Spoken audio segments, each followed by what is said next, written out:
আসসালামু আলাইকুম, কেমন আছেন সবাই? আশা করি যে যেখানে আছেন আল্লাহর রহমতে সবাই বেশ ভালো আছেন।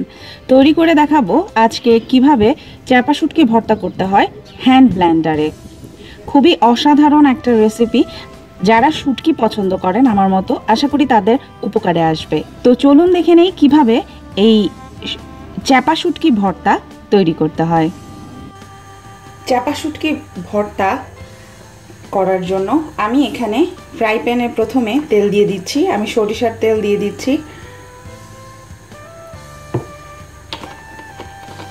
4 টেবিল চামচের মতো।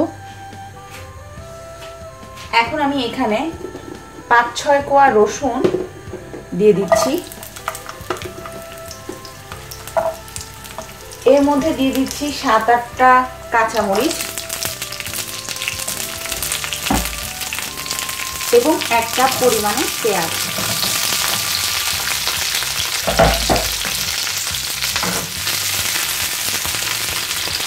দেখতেই পাচ্ছেন আমি কিভাবে কিউব করে বড় বড় করে পেঁয়াজটা কেটে নিয়েছি।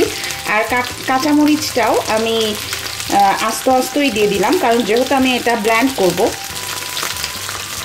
ঝালটা হচ্ছে আপনাদের পরিমাণ মতো, আপনারা যে যেরকম ঝাল পছন্দ করেন সেই পরিমাণ মতো কাঁচামরিচ দিবেন। আমি নর্মালি এটা কাঁচামরিচ দিয়ে করি, শুকনা মরিচ দিয়েও করতে পারেন, এটা আপনাদের চয়েস। বাট কাঁচামরিচটা দিয়ে করলে আমার কাছে খুব আরও টেস্ট লাগে শুকনা মরিচের চেয়ে।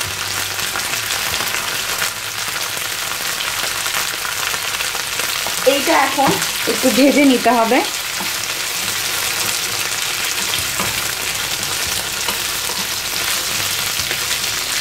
অত ব্রাউন কালার করে ভাজার কিছুই নেই, এটা জাস্ট একটু যখন একটু কালার চলে আসবে তখনই নামিয়ে ফেলবো। এর মধ্যে আমি এখন চাপা শুটকি দিয়ে দিচ্ছি। এখানে 4-5টার মতো চাপা শুটকি নিয়েছি, এগুলো এখন আমি এর মধ্যে দিয়ে দিচ্ছি। আমি এটা উপরের যে আঁশটে থাকে সেগুলোকে ক্লিন করে নিয়েছি ধুয়ে।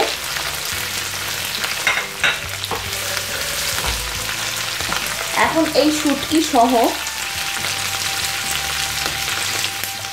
পেঁয়াজ এবং মরিচ রসুন ভেজে নিতে হবে।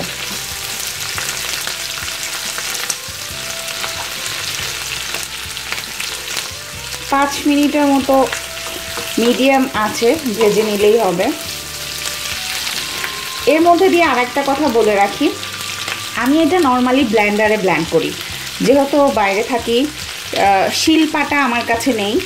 তো যাদের বাসায় শিলপাটা নেই তারা কিন্তু হ্যান্ড ব্লেন্ডার দিয়ে ব্লেন্ড করে ভর্তা খেতে পারেন। এতে করে যদিও ওই শিলপাটার টেস্টটা আসে না, বাট কাছাকাছি থাকে।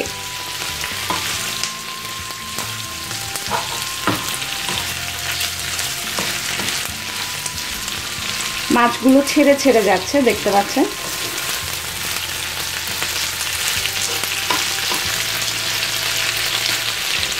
যারা শুটকি পছন্দ করেন আমার মতো, তাদেরকে বলছি যে এইভাবে যদি করে খান, কিংবা আমার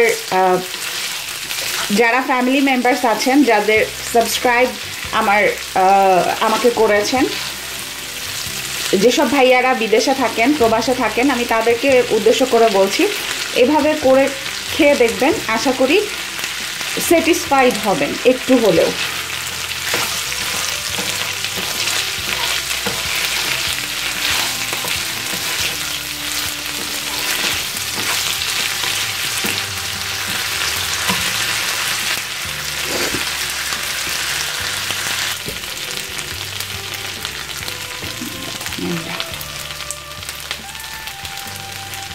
তো দেখতে পাচ্ছেন এখন হয়ে গেছে। আমি এর থেকে আর বেশি ভাজবো না। শুটকিগুলো দেখতে পাচ্ছেন একটু পোড়া পোড়া টাইপের হয়ে গেছে। এখন আমি এটা নামিয়ে একটু ঠান্ডা করে নেব। গরম গরম অবস্থাতে ব্লেন্ডারে ব্লেন্ড করতে যাবেন না, অ্যাক্সিডেন্ট হওয়ার সম্ভাবনা থাকে। একটু ঠান্ডা করে নিয়ে তারপর আমি এটা ব্লেন্ড করে নিচ্ছি। এটা ঠান্ডা হয়ে গেছে। এখন আমি এর মধ্যে লবণ দিয়ে দিচ্ছি। আপনারা যদি শিলপাটায় করতে চান তাহলে পাটার উপরে রেখে উপরে লবণ দিয়ে তারপর এটা বেটে নেবেন। পরিমাণ মতো স্বাদ অনুযায়ী অ্যাডজাস্টমেন্টটা করে নেবেন লবণের। এখন আমি যে হ্যান্ড ব্লেন্ডারটা পাওয়া যায় ঠিক এই রকম, সেটার সাহায্যে এটাকে ব্লেন্ড করে নেব। একটু একটু করে ঠিক এভাবে একসাথে কিন্তু হবে না।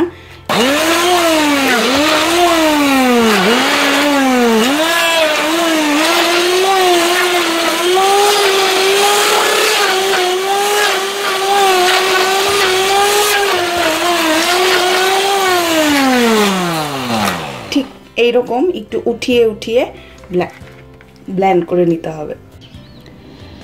তৈরি হয়ে গেল খুবই অল্প সময়ে চাপা শুটকি ভর্তা। আশা করি আমার এই শর্টকাট রেসিপিটি আপনাদের ভালো লেগেছে। যদি সামান্য একটু উপকারে আপনাদের আসতে পারে তাহলে অবশ্যই আপনাদের কাছে আমার অনুরোধ রইল আমার চ্যানেলটি সাবস্ক্রাইব করবেন এবং লাইক করবেন।